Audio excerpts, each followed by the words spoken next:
partner and joined the crew. She's fabulous. We're excited to have her here today. And then Brenda is a tax director from IPG, one of our partners. Brenda, can you give me your official title again? You'll have to forgive me. I don't want to say it incorrectly. I would rather Sure. ask. I'm the director of Indirect Tax for IPG. Indirect tax. That's I for knew North I was America. forgetting a word. Darn it. So Brenda and Susie both have quite extensive, really very beautiful careers, and they're going to share some insights with us. I did just want to let everyone know off at the top, we will be recording this session to share at a later date. And just so you guys know, our topics of conversation here today came from you.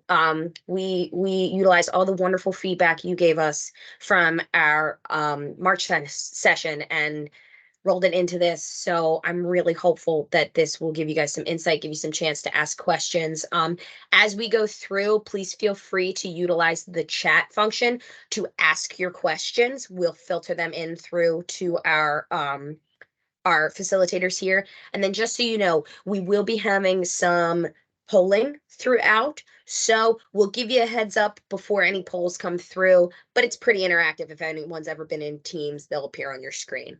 So without further ado, I'm going to pass the baton over to Brenda and Susie. Thank you, ladies. Jamie, thank you very much for that awesome intro. Brenda, thank you so much for joining us here, and everyone here today, thanks for joining us as well. So this is a fireside chat. This is actually the first time I've had one of these, and I don't really have a fireplace here. I'm in San Diego. It's a little bit warm, so I did bring a lighter. So there's my fire right there. And I see you've got one there, Brenda, in the background. Yeah, I'm in Texas. The fire is outside from the heat, but I have one in the background. You do, good for you. Well, today's topic is difficult conversations. But before we launch into that, we got a couple of polls. Wanted to just do a temperature check. Kira, let's put the first poll out there. It's what's called a word cloud poll, and it's one where just tell us what's your current mood. So for those of you out there, just give us a sense on how you're feeling. Put one word out there, put it out there. We love to just get a sense on, what's your mood, how are you feeling right now? And you can just sort of type that in there. You can do a little enter your response and then put a submit. Fantastic. And they're all anonymous. So the good thing about the polling today is that you can put whatever you want out there and there's no accountability. So feel free to put whatever responses out there. So I'm glad to see we got some sleepy. That's okay. Eager, excited. Oh, fantastic. And we got some people who are hot. You must be in Texas. Is that you, Brenda? Nope, it wasn't me. That's a good one. Oh, very good. Okay, fantastic. 31 responses in. Still coming. Okay, good. Well, thank you for sharing that. Love to see how people are feeling, and it's not just a good. We've got some nice descriptions here of how you're feeling. Okay, so the second thing we want to ask you, and we're going to put a second poll out there just to kind of wake you up, is what comes to mind when you think difficult conversations? So that's our second poll. So how about we'll kind of close this poll out and let's push the second poll out. So the term difficult conversations, what's the first thing that comes to mind when you think of that? And, when this topic was presented to me, to talk about it, there's a few things that came to mind, and I started to ponder the topic, and it's something which I think I have successfully avoided for most of my career. So, but difficult conversations, they certainly can make you feel, yes, I see conflict and stress. I don't know how my name got out there. What? How come you're out there, girl? I don't know. But yeah, you know what? We asked for first thing that comes to mind, and we're seeing some very interesting feedback here. Trouble, emotion, anxiousness, kindness, fear, conflict, bad news, awkwardness. Wow, this is incredible. Okay, so yeah, quite a range of emotions, but it sounds like, it touches a nerve. And yeah, I think that's something that as I started to ponder difficult conversations, my first thought was, hey, this is something for someone from HR to talk about. That's where you think difficult conversations. But you know, the more I thought about it, the more I thought, well, that was the initial thought. And a lot of those feelings that you guys have put out there, the trouble, emotional, awkwardness and stress. Yeah, that came to mind. But then as I started thinking about this, and I don't know how you feel about it, Brenda, but I started thinking that difficult conversations happen on so many levels, not just what you might have in talking to somebody across a desk or across a Zoom meeting now, but it's also about internal conversations. It's also about conversations that might take different forms. And so I was thinking, like, for today's session, we want to kind of explore the different levels of what makes up a difficult conversation. And that's not just a two-dimensional thing. It's not necessarily between one person and another. It's not necessarily about conflict. It's so much more, and it's so much more nuanced. So I'm hoping that in today's session, we can kind of share some stories and share some thoughts. And like Jamie said, feel free to put things out in the chat. So whether it's type stuff in there, or there's also a little react button, I think, at the top of your on the little smiley face. So you can kind of click on that, and then you'll get, like, a thumbs up or a love heart or whatever, or a clap. So feel free, or if something surprises you or shocks you, feel free to kind of put an emotion out there. We'd love to have this be a dialogue, and want to kind of feel some of your feedback. So we'll be asking a few more poll questions as we go along.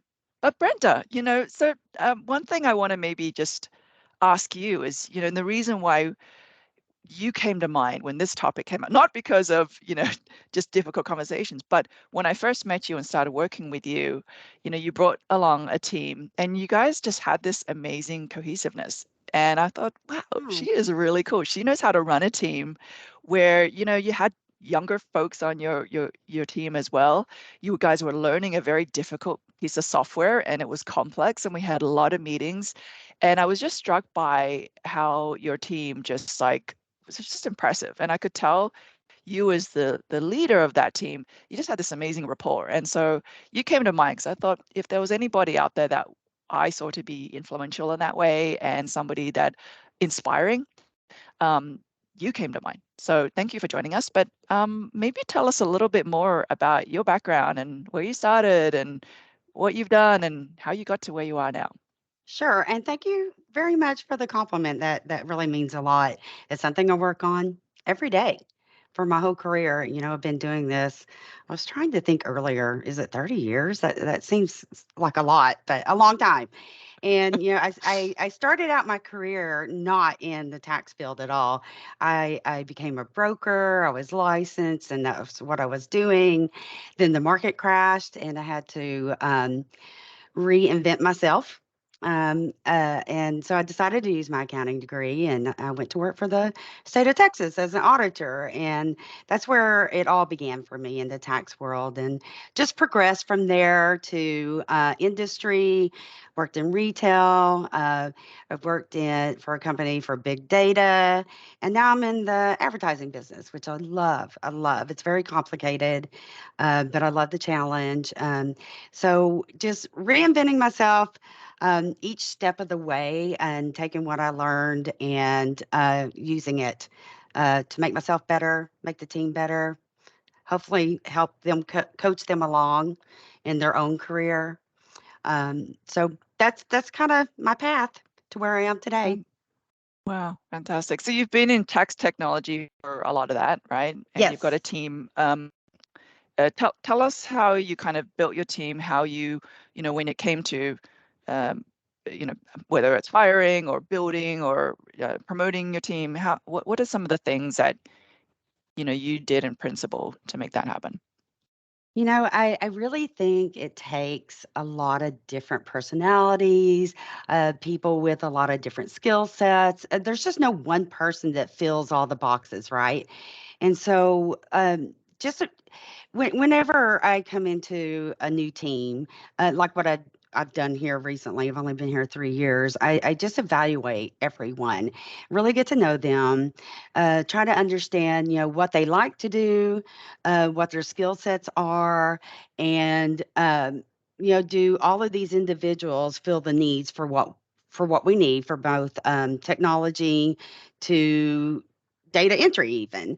And if there's a gap there, then that's what I focus on, filling maybe a new position to fill that gap. So we really have a very cohesive group. Everyone's doing what they like to do, what they're highly skilled and very good at doing.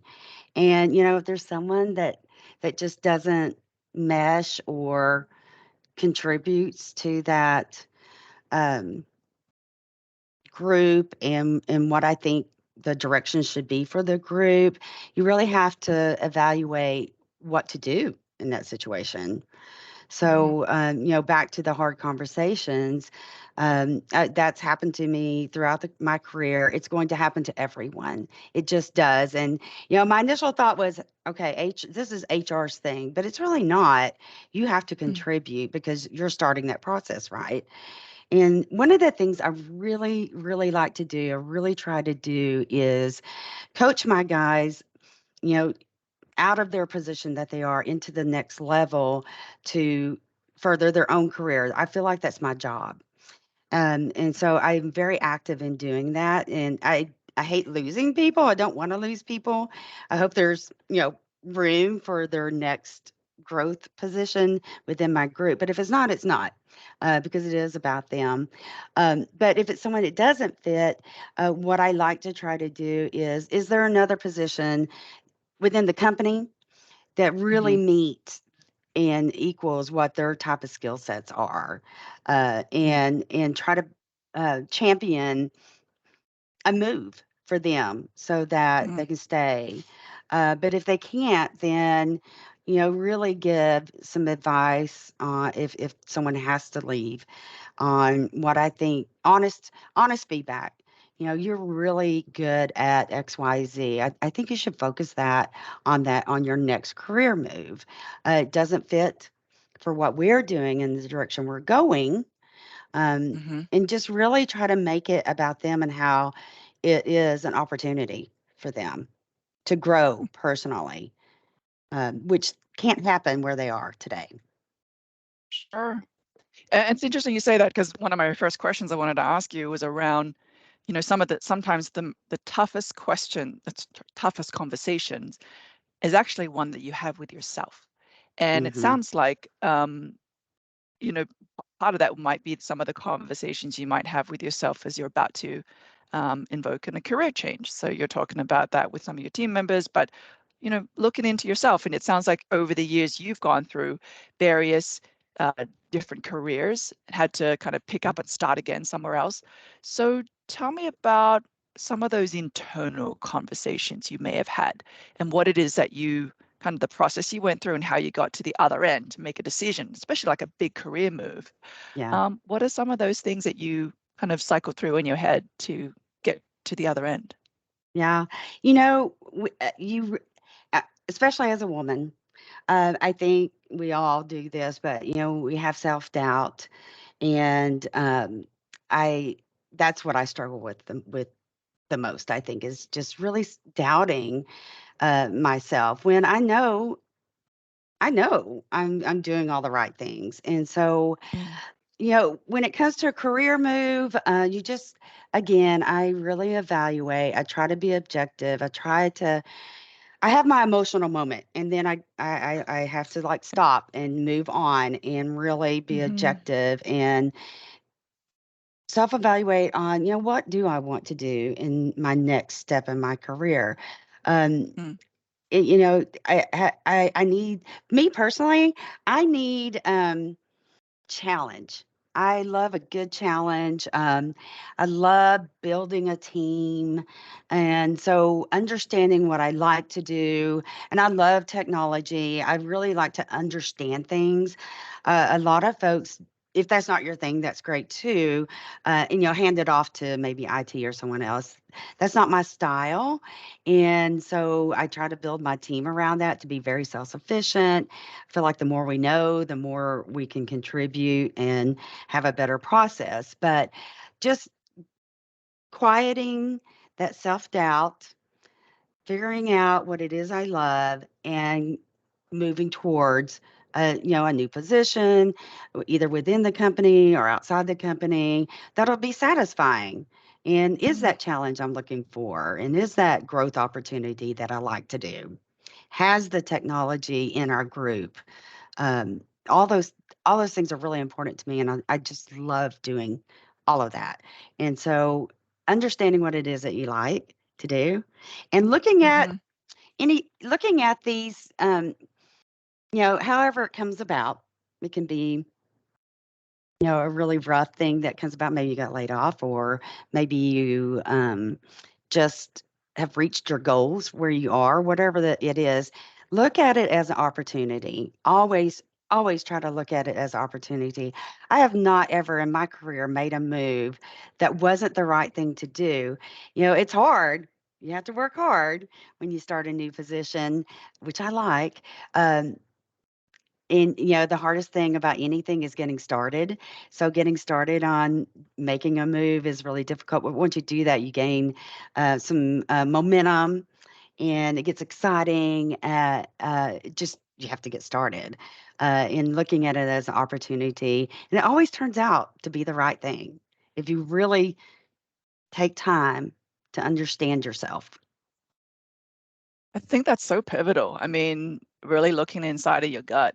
I remember back in, I think it was almost 20 years ago, I started out in public accounting, which was fantastic for me. First 10 years, I was at Pricewaterhouse, great company.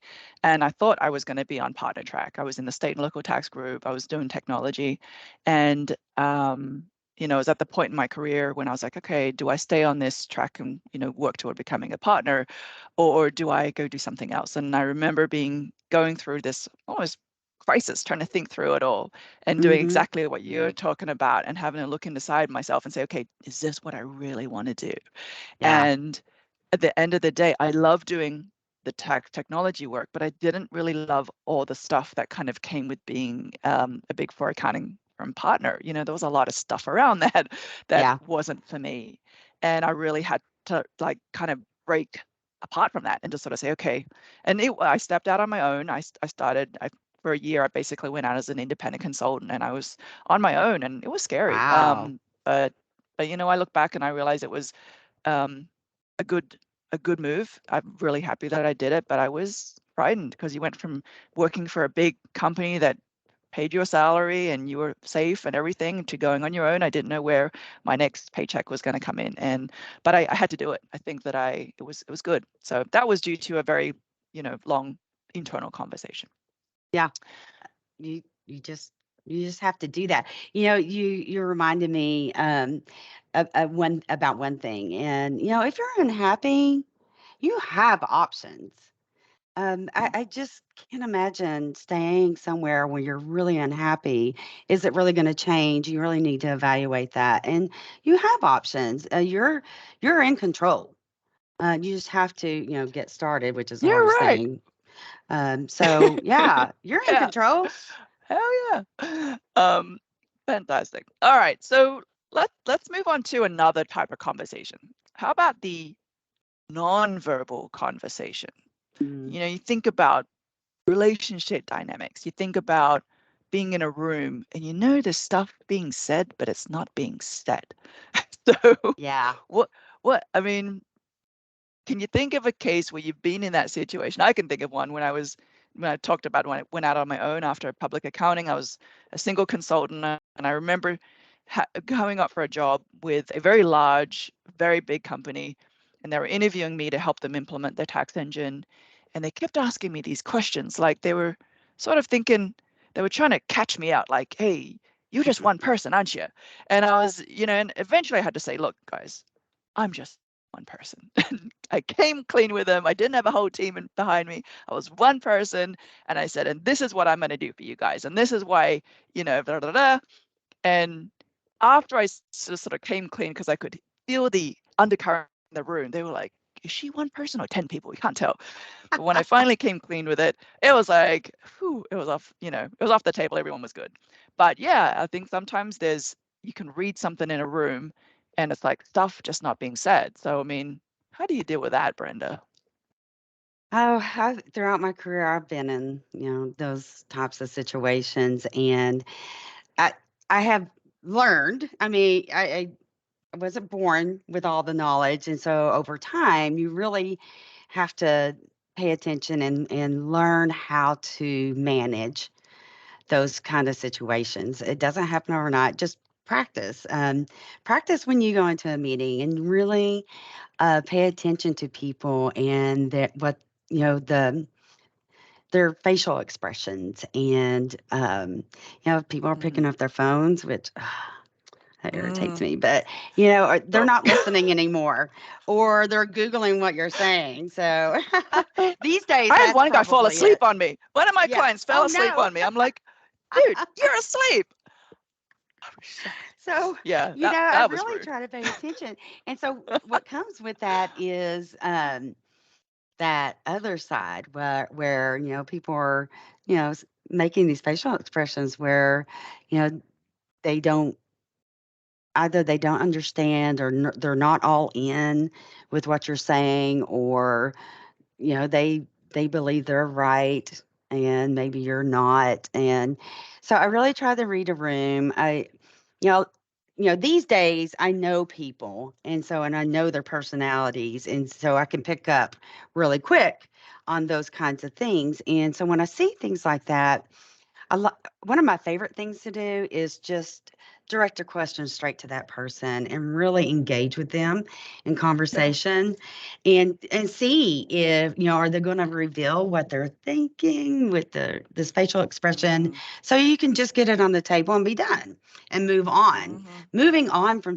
getting something out and moving on instead of letting something fester is really your best option, no matter how difficult the conversation might be. Mhm. Like yours that you explained. I can't really think of an example lately, but those are the kinds of things I do. Is just engage with that person. You know what?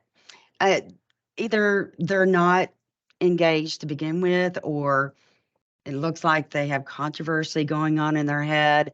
I just engage with them straight on. And it usually helps things move along, maybe answers their questions that they weren't really willing to lay out there.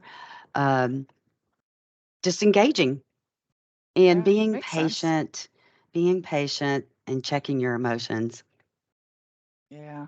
It's a little bit Yeah, harder these days with Zoom calls, though. I mean, especially if yeah. people are off camera, you can't read the faces. But I think to the extent you can, it definitely makes sense to engage. You can hear their Good voices, thoughts. though.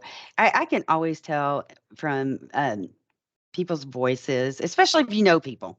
If you don't know them, it's a Mm-hmm. little bit more difficult. But I can tell like when someone's irritated, say on my team, and even though there's no video, I just know.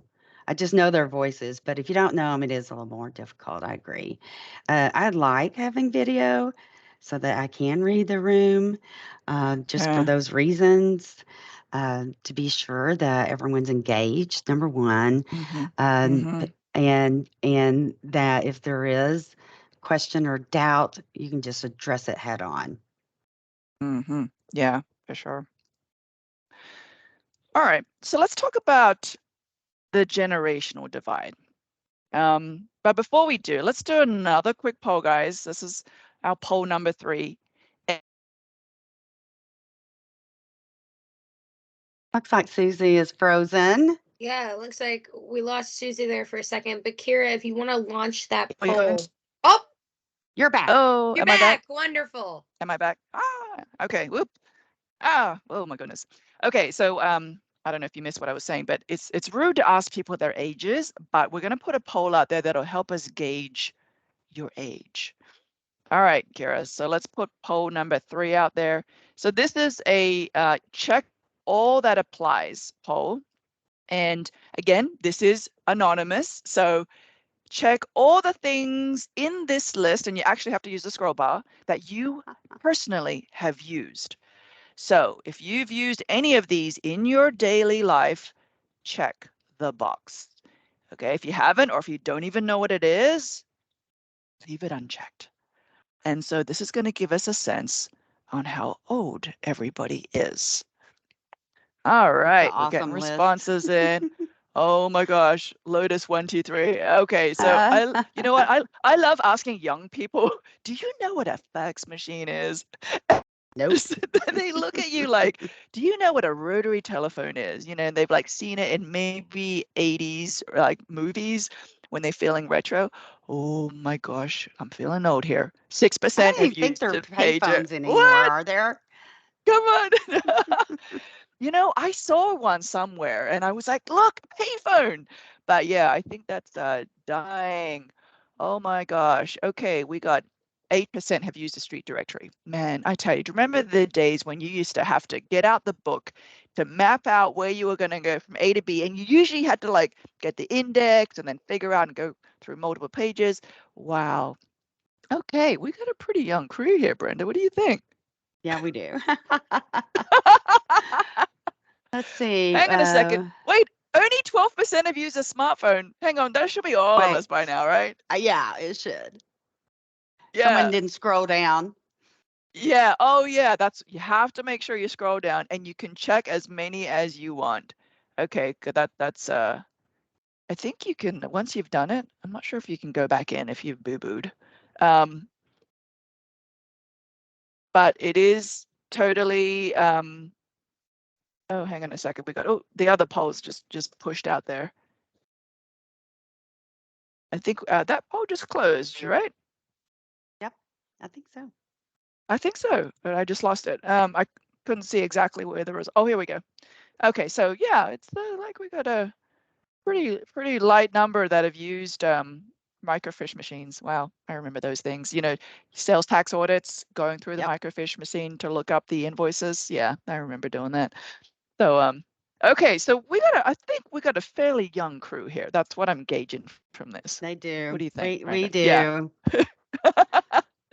So, Well, one of the things that I have personally done is to try to relate. I try to relate to everyone at all different ages, but to do that, I have to continually reinvent myself. Um, just staying on top of. I may not be the expert on TikTok or anything like that, but I make sure I know, and I can just do the basic functionality of applications. I read a lot about those things. It may not be the thing I really want to read, but I try to stay relevant and continuously reinventing myself. If you don't do mhm, that, especially the further along you get in your career, you're gonna be left behind, I think. And um, the guys that are just graduating from college, how much confidence can they have in you in your efforts to help them move along in their career? Say they're an intern, they need to try to figure out what direction they want to go, and you want to mentor them. If you're not relevant, if you're not reinventing yourself, number one, how much help can you give those people? How much can you engage with them? And then, you got the next group, and they're a whole different batch of folks. And just really understanding these age groups. My husband and I, we laugh about it all the time. We used to be baby boomers. Now we're something else. We're called something else. I can't remember what it is, but even that evolves. So you know, we're evolving without even trying on that kind of thing. But I really try to stay relevant, really try to reinvent myself all the time, and stay up to date with things so that I can relate and talk to them. I always tell my story that I first learned about tax when I was a child. We had penny candy, and I knew that I could buy 9 pieces of candy with no tax, but if I bought 10, I was gonna have to pay a penny in tax, so that was one less piece of candy. And so that was my introduction to tax, way back when I was a child, and that always stuck with me because when I got into tax, and I like to tell them that story because they don't know about penny candy, and yeah, it's they're just like kind of penny. entertaining, Yeah. and try to relate. You know, it. it's relatable, I think. When you start talking about rate charts and things like that, that's how I introduce rate charts to the guys that are just starting out in their tax career because it matters still today. They'll always remember that story, right? Because it's funny, and they can relate to it when they think about rate charts. But that's a, I don't know, just things like that is what I try to do. I'm sure there's other things that you've tried. I don't know if you have any examples of I think you're a lot better than I am. I have two stories. One is I remember a younger colleague told me she needed more feedback. And so, I think I Oh, came from a generation where we didn't always, give all the mm-mm. constant. I think in today's world, whether it's, Amazon reviews or Yelp reviews, there's this constant feedback loop. And I didn't think I applied that correctly in nurturing this young colleague of mine. And she said, I need more feedback. I need you to tell me more constantly, how I'm doing. And it kind of made me think, yeah, I feel like I'm of a different generation because I didn't necessarily grow up in my early No, career with that. We had, maybe once a year performance review type of thing. right. But I think that that's definitely something that's more required now with the younger generation. And then the other, I remember when maybe I was a senior associate in public accounting, and the new batch of new interns were coming in from, all the fancy colleges, and they'd all been pitched this idea of what it was going to be like coming to Hmm. public accounting. So I had a bunch of them. I said, here, there's a stack of stuff. I need you to photocopy it. And they're like, what? We don't What? photocopy. That's Yeah. new to me. Yeah. And I was so myself was so, I'd kind of moved up one rung. I'd paid my dues and I was like, yeah, you got to do the photocopying. I said, I went to college too. I have a master's degree too. I photocopy. And I pushed it into their face and I walked off. So that was me. That was my story of how I handled, a younger person and told them what to do. And I look back with a little bit of regret. I wish I'd been a little more understanding, but I think at the time that was all I knew. So Yeah. that's my Well, story. that's interesting. Those are really two really good points because, that next group of people, that's what I find that group of people in today's world that do need a lot of feedback. You are so true. That story is so true. And I just tried, I'm like, you need that? I'm going to give it to you. I have monthly meetings with every single person on my team. And my goal is to find out, what can I do for you?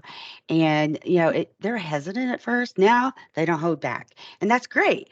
I try to take away something from those meetings. If they wish they could have something, whatever, I try to make it happen for them. Doesn't always work out, but it is so rewarding to these folks that I took the time to really focus on something that they really want or need. And I really try to do that. And it's funny because what, say, an intern wants or needs is so very different from someone who's very seasoned in their career. And It's kind of fun for me to see because I have that kind of a team from someone who's interning, they're still in college, to someone who's very seasoned and everything in between. And it's really, it's fun for me to see all those different perspectives, um, just Good for because you. of Lovely. age of all things. Oh dear. So, all right, let's move on to something else. Um, what happens when someone throws out a bad idea? So that's a type of, difficult conversation. You probably have it in your head first, and then you've got to like kind of deal with it with this person. But how do you deal with that when somebody throws out a bad idea or makes a suggestion that you're like, oh no, that's not going to happen? For me, I would just Mhm. pretend like it didn't happen.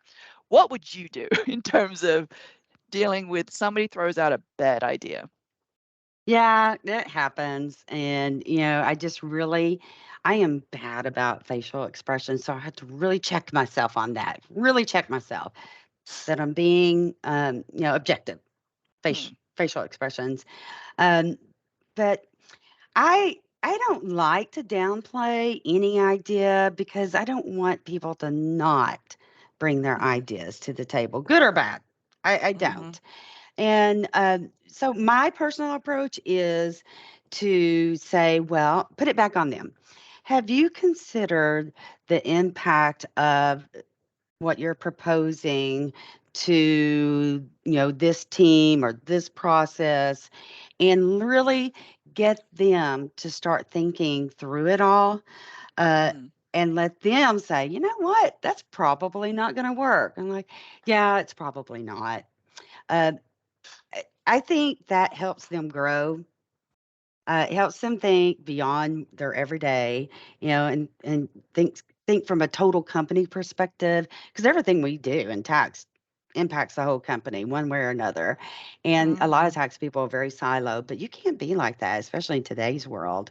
And mm, so a lot of times pitching a project, they haven't done that. They haven't thought it all the way through. um, or maybe they don't understand. It lets me know, and this has happened to me. It lets me know where someone might have a gap in understanding our own processes, or they never would have suggested the idea. And mm, so it helps me help them that way. Instead of saying, have you considered, I might say, I think we need to review this process and we can walk through it. And then the light bulb will go off. Oh, okay. I may not have understood that the way you just presented it. So I don't think that's going to work. I'm like, yeah, no, that's mm. probably not going to work. That's interesting that you read a different conversation from another conversation because you basically picked up that what they said really meant something else, which is very interesting and Yeah, insightful. it happens a lot. Mm, I like the idea how you turn it around and make it their idea to like, oh yeah, that's not going to be a great. I think you can apply that universally, right, in Hmm. relationships in general. Yeah, I like that. Okay, here's another dilemma, and this is one we can all relate to. I think in tax technology, and I spent a long time as a consultant. Those three things always mean that you get blamed for something, right? Oh, So, yeah, yeah, you get always especially in on. tax. Oh my gosh, how many big projects have we been on when it's like that's tax's fault? Can't tell you how many times. And so it's what we call, of course, as you all know, being thrown under that bus and then being moved back and forth. And so that's not a good situation to be in. It's sometimes you get thrown under the bus, like in a meeting, it could be on an email stream, it can be sometimes Hmm. even an unspoken thrown under the bus. So, how do you deal with that one? I mean, that's a difficult conversation where you could be literally in the firing line and, Yeah, may not be your fault. But, you know, that's a bit of a dilemma too, right? How do you deal with that one? it happens to all of us. And if it hasn't happened to you yet, it will. Yeah. I think it's just part of being in tax or any or corporate organization for sure. It depends on the circumstances. Um, Usually, I really sit back and I listen. And to me, facts speak the truth. Hmm. And so, if it's appropriate at the time, like in a meeting, I might, after everyone's said their piece, I might start down, have that person or group just really start going down the path of the facts. If that's what we need to do, if it needs to happen right then and there, go through the facts. So let's step back for a minute is what I'll say. Let's step back. Okay, we started here, and then Mm-hmm. the next thing was this and this. And you can kind of see people like, oh, I don't think that was really what happened, because facts do speak and they can be supported. And so I try to do that. Let's step back for a minute and just look at what really happened. And, hopefully you have people in there that support you as well. But if you're on your own, you're on your own. And you just have to support yourself. Sometimes I try not to be emotional. I really do because that I have found, because I've done that. We have probably all done that, especially when you're, early in your career. You haven't really Mm-hmm. learned how to Mm-hmm. manage those situations. So I have learned emotions won't really get you anywhere. It's more detrimental. It's being diplomatic and honest about what did happen. But if someone's truly throwing you under the bus, you should be able to, without, those emotions that you're really feeling inside, um, you should be able to speak to the facts and really walk people through, walk them through, walk them Walk them through through. it. Makes Mm-hmm. logical sense. Sounds like you're going to be calm about it. All right. Yes. What if your team did mess up? Oh Then what man. are you going to do? Then what do you do? Well, that happens too. If that Yeah, hasn't happened to you, it will, it because we're will. just humans, right? And Right. we all make mistakes. I mean, we don't come to work every day and say, "Hey, I'm going to make a mistake today." No, we don't do that, but it happens. And so, this is what I tell my team. Every new team member that comes in, it's probably one of the first things I tell them. Listen, you're going to make a mistake. If you make a mistake, you have to let me know. Mhm. You just have to. There's nothing that you can't tell me that is so horrible that you can't tell me. And and I tell them the reason why I've got to know, and I've got to know right away, is if Mhm. I get that phone call, I can't support Yeah. you. Yeah. I can't, defend you and support you. And one of the things that I have found is, as soon as you own up to something, as soon as they tell me and we own up to it, it's done and you just move on. But if you don't do that, it really festers and it turns into a bigger deal than it is. It just Sure. does. Just, get it, own up, get it out of the way. And most people just move on. They're like, oh, okay. That's Hmm. what happened. They just want to know what happened. And they want to hear, yeah, we made a mistake. Um, and you might have to walk through the consequences of what the mistake generated. Hopefully, it's not too horrible, um, or detrimental to someone's career. That would have to be like $1 million mistake. But any Yeah. mistake, we own up to it, get it on the Own table, up to it. and move on. Don't let it fester. Don't Yeah. let people start calling over. Hey, do you know? Blah, blah, blah?" Because that'll be what happens. Before you know it, it's huge.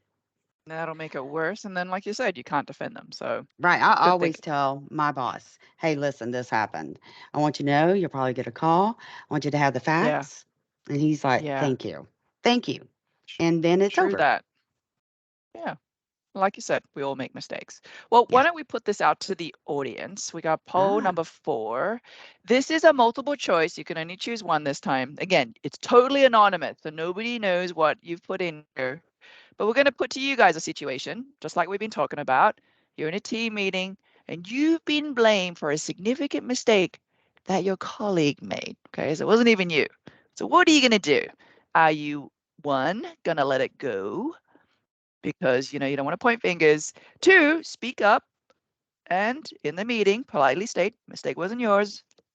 3, use the nonverbal cue of looking over your colleague and hope they make the correction. 4, deal with it after the meeting. Or then 5, totally something else. None of the above. So you got one of 5 options here. Give us a sense on which one you're going to do. And feel free, be honest. There's no judgment here. We just want to get a sense on, well, what everybody feels like they would do in that situation. You may have already been in that situation. It's a bit kind of like being kind of thrown under the bus, sort of, and having to, face the dilemma of what to do. And it looks like we've got responses in, and I think we can see, you guys can see in the chat window too. Interesting that we've got 2 sort of front runners here. One is deal with it after the meeting. The other is hmm speaking up politely in the meeting. So that's interesting, Brenda. I mean, what do you think yeah. about that? Yeah. I mean, depending on the circumstances, sure. I mean, depending on the circumstances, all of these are good answers to me. Mhm. If it just depends. Um, Yeah, it does depend. I know it just. but pointing fingers is tough. Yeah. I don't believe in letting it go if it's serious. But if Mm-hmm. it's not, you do have to pick your battles. So if it's not Mm-hmm. serious, and I do believe that in karma, you Mm. have to be patient. It may take 10 years. But usually You despise your things come time. around, come around. Yeah. They usually do, You know what? That is especially if so you're true. honest and true and factual. Yeah. Don't worry about it. It'll True that. come out. You You just know have to what? be patient. And have faith in that. You're Yeah, absolutely right. yeah. It's All right, hard. good. Well, yeah, that is a bit of a doozy, that one, what to do. But thanks everyone for replying. And looks like, everyone's every one of those had a selection. So, all right. So now let's talk about specifically, we've kind of mentioned tax and technology. And a lot of times we in tax, whether you're just core tax person or whether you're a tax technology person, it seems like sometimes we're always battling another part of the organization, whether it's Yeah. procurement or sales and billing or master data or IT, that we're always trying to, get something that we need. We all have our job to do, right? And at the end of the day, you're having to negotiate with other teams and negotiate, like, to get procurement to code things on the POs correctly so we can get the right tax decision, or you want the master data team to tell you when they add a new GL account so that you can get it set up in Vertex. I mean, there's all these things that you Yeah. have to kind of push and pull. So how do you deal with that? So outside of your tax team, Brenda, how do you negotiate with the wider organization at IPG in order to, get what you need Get for what you tax want. done? Yeah. Exactly. You have to work with these teams and building rapport with them, finding that one person that you can truly trust and count on is always great. But you're going to have conflict.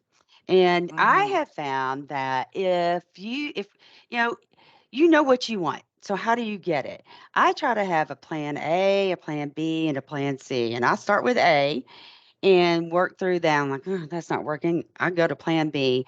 My team always makes fun of me. He's like, how many plans do you have for this? Because you just have to. If that doesn't work, go to the next thing.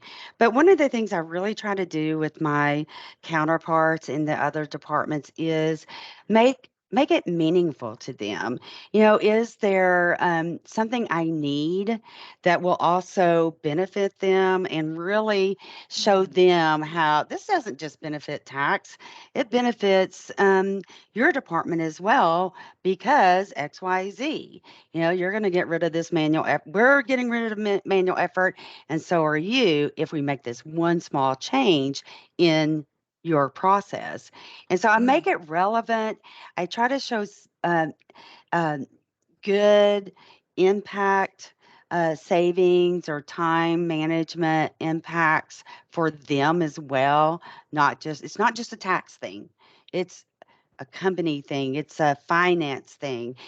Finance, we have a set budget. And so if you're trying to really push a project through, that's the best way I have found to push a project through is, this also um, helps you. It helps you, Mm. it helps me, it helps them. It's a If we can win-win. just, yeah, it's a win, Mm-hmm. win, win, win. And Love that. people are very receptive to that. What's in it for me is the Mm. question that you get. What's in it for me? Well, let me tell you. I've already looked at this and I can I tell love you. that. Yeah. And So that's I, my approach. It may not always work, but that's what I try to do. that seems like the most positive approach. And like you said, the win-win is the best way to do it. Better with a Mm, carrot than a stick, right? And I see, right. Rebecca, you've made a good comment here about cross-department efforts, right? Organizing things where you've got Yes. commonality. So that's a great idea too. Yes. Fantastic. I have one story. Another story I'll tell you is that I remember being in a meeting and I was a consultant at the time, and I was talking to our procurement team and guys out in the field, and they were this sort of old school kind of company. And one of the guys looked me in the eye and we were talking about, hey, coding things on the PO to help the tax decision, the tax department. I was there, advocate of the tax department, and I'm there arguing with this guy, and he looked me dead in the eye and he goes, lady, we've just learned how to game the system. which meant that they've learned to code things to get non-taxable results. Of And I was just course. like, I was fuming. And I remember thinking, what do I say to this guy? I didn't know what to say. So I just like fumed, it went away. But you know what it ended up doing? It ended up fueling a design that we put into an application where we learned to game the system back for the tax department. That's So, right. you know, that's an example of how I took a conversation, and at the time I was flummoxed. I didn't know what to say to the guy, but it bested with me. Anyway, I used that and I innovated something for it. So I was That's like, awesome. okay. So I've I don't had know if that that guy experience knows. too. Have you? Yeah, I Yeah. have. And he was like, okay, well, thank you for the information, sir, because I got that on my list. Okay, so that leads me to my next question, and this is mansplaining. Okay, so that let's put a poll question out there. If we can, poll number 6. Let's go to poll number 6. And this is a question for all of you out there. Have you ever been mansplained to in a work environment? This is a straight up yes or no. Think of a time you've ever been mansplained. Oh my gosh, we got 100%. Oh my goodness. Oh my gosh, Holy we moly. have. Oh, okay, some none. And I was going to share something with you guys. Hang on, let me just see if I can They bring this must up on my be screen. early in their career because it's so common. I was going to say, I'm going to share my screen for 1 second because I want, for those of you who don't know what mansplaining is, I have a picture right here. Yeah. Okay. Well, you get like a bit of condescending. There could be a little smirk in there. Yeah, body language. We talked about that, where it's sort of like, yeah. And yeah, so this is like, I found this on the internet, the map of a mansplainer. So if you guys haven't been mansplained, that's what it looks like. Yeah. Okay, so next That's question. exactly it. Oh my I gosh. remember a time when it's been many years ago, but I was working with IT, Yeah. setting up our tax engine, and there was just one guy. He just wouldn't work with me. There wasn't any reason for it. He was just that guy.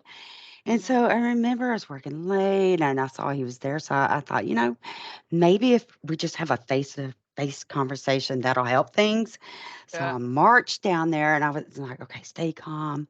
And you know what? I had a calm voice and everything. And I was like, Yeah. there's a sense of urgency about this. He goes, you really need to calm down. I was like, on the inside, I'm like, oh, no, you did not. You did not just tell me that. I'm like, I, I think I'm pretty calm. I, what do you mean by that? Well, you just need to calm down. I'm like, okay. And I just left after that. I decided that, there's some things you need to put your effort into, and then there's some things that you'll never make any progress Mm. on. But I'll never forget that. I'm like, wow, I can't believe that just happened in a professional organization, but it Oh does. my gosh. Have you Mm. had that happen to you? Mansplaining? Yeah. Well, yeah, in fact, the interesting thing when I got mansplained is actually it was I would call it a reverse mansplaining. I don't know if that's the right term for it, but I Hmm. remember sitting in a room. It was myself and another colleague, a man actually, and our boss, and he kept asking my male colleague the questions, Oh my and God, that's like, happened to me. yeah, like I couldn't answer them. Like, but the thing is, I knew all the information. Yeah. Kept asking this guy, and eventually I said, "Hello, I, I've got the answers here," because the dude beside me didn't know. So Yeah. anyway, I've had so that exact thing happen to me, and that was my reaction. I just kind of leaned over, like, because he was looking at into him. the I'm like, view. "Hey, I think you, yeah." I'm like, I have the answers for you on this. I think those questions should be directed towards me, so I can help you. Mhm. It's always so I can help Yeah. you. But yeah, that's interesting. I mean, I have a long career. I remember way back when I was the only woman in the organization, being in, like, say, a CFO uh, and direct reports meeting, only woman. And, it was interesting. This is a long time ago, but they would talk about women right in front of me as if I wasn't there, Uh, derogatory. I'm like, oh. you always act like you really like that person, the other woman, to her face, but no, What? they didn't. Anyway, so that was interesting. But I always, I really tried to speak up and defend myself or my colleagues, if it was appropriate. Sometimes you do, sometimes you don't. Sometimes you do it private. Sometimes you just gotta let it go, like that guy Mm, that I had to deal with. yeah. I just had to let it go. Oh, I'm looking at the time. An hour's just passed. We got Oh 2 my minutes left. gosh, What? Okay, we could so we're talk all gonna day. we can. But we have one more question, and it's Okay. basically about I think what came to a lot of people's minds when we thought difficult conversations, and that is like performance reviews and layoffs. Like, just that's got to be one of the toughest conversations ever. And so we just got a couple more minutes, 1 minute now. Brenda, how do you deal with that? Oh, someone's underperforming. I'm such a believer in facts and, really having hardcore examples. I mean, what can someone say if you have really good examples of where they've fallen short and Mm, try to say, we can work through this and get you back where you need to be. We can do that. And especially if it's someone that you want to do that with. mm, Or, maybe the conversation is, I don't know that, it's going to work out. Maybe, you have options. Maybe you should start looking at those and really figuring out what you want to do. I just try to be honest. It's hard, so hard. I, I just really get involved in with my team, and it's so hard. But just it being is. honest, Oh, it's they know. funny. They know. You know what? You're absolutely right about that. And I actually asked one of my friends about this because she's done a lot of, letting people go over the years. And she said to me, it's interesting. She goes, the difficult ones are the layoffs that we have to do as a company because those come out of the blue. The Yeah, ones where I'm firing somebody for performance is actually the easy conversation. Because she said to me, everything leading up to that, just like you said, Brenda, everything leading up to yeah, that they know. should have been the conversation. They know. Yeah, they So, know. I agree with her 100%. I've been involved in layoffs, and that is the hardest yeah. conversation of all. Jamie's come on. That's our cue to stop Hey, talking. it is. Sorry, Jamie. I'm We're so we're just sorry, ladies. chatting over Are here. you kidding me? I have been sitting here. This has been wonderful. Off the bat, were there any more polls you wanted to launch or anything, Suze? Or we Oh, I think we've pulled everybody out. No, but thank you everyone for responding. Yes, thank you guys for participating. Thank you guys for joining us. This actually, I'm very proud to say this has been our largest event so far that has not Oh, been in person. This has been our largest virtual event so far. yay. So I Brenda, thank really, you. yes, big thank you Thank to you for Brenda. having Big me. thank you to Susie. Oh my goodness, yes, It was ma'am, of fun. course. Thank you guys so much. Thank you to our participants. It looks like we have a question. Oh, nope, someone put their hand back down. Okie dokie, no questions. Um, Thank you guys so much. Everyone who's a participant, please look for a follow-up email from us. We're going to pass along this recording. We're going to send out a little survey. Thank you so much. If you're on the East Coast, enjoy your lunch. If you're on the West Coast, enjoy the rest of your morning. If you're in Europe or anywhere else, enjoy your evening. Yes, Thank you thank you for so much, joining us. everyone. Have a great week. Thanks, guys. Thank you. Bye. See Bye. ya.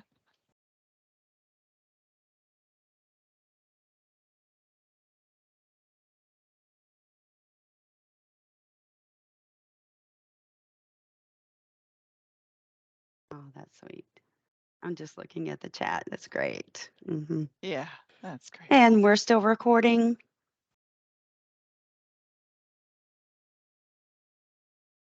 I think we are, I think we're supposed to hop off, maybe? Yeah. Brenda, thank you Yes. again. Thank you, ladies. It Okay. was Thank you. amazing. It It was was great fun. All wonderful. right. No, it was awesome. Yep.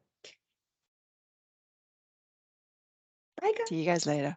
Bye. Have a Bye. great day. Bye. Thank That was you. really awesome. I don't know. I don't care if we're still recording. That was amazing. Thank you. Thank Bye, you. bye, guys. Enjoyed it. Yeah. I am. Thanks, Brenda.